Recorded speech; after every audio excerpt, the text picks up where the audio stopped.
বড় ভাই, বড় ভাই, বড় ভাই, কি হয়েছে? সারার মতো এত চিল্লাইতেছিস কে?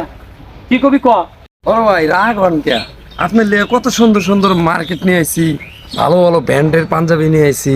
ও, তার মানে এগুলা নিয়ে এসে আমার কি বুঝাইতে চাও? বিয়া করার দান্দা, তাই না?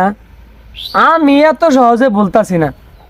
তোমার বিয়ে ওই দিনই হইব যেদিন তুমি ভালো একটা চাকরি বাকরি করা পারবা, কর্মসংস্থানে যোগ দিবা, কর্ম করবা, তারপরে আপনার লিগে আরো কিছু করবো, দয়া করে একটু বিয়েটা করাইয়া দেন। আমার একে তুমি বোকা পাইছো?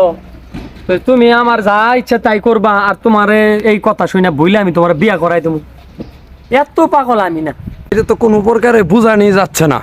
মনে হয় 5,000 টাকা দিলে মনে হয় বুঝ মনে হয় নিব মনে হয়। বড় ভাই, এই যে 5,000 টাকা আপনার লিগে রয়েছে। কি করছিস সাইকুল? তুই তো অনেক বড় হয়ে গেছস, তোরে আমি বিয়ে করাবো না? এই কামটা তুই আগে করলেই পারতি। চল চল চল, তোর জন্য মাইয়াও রেডি করে রাখছি।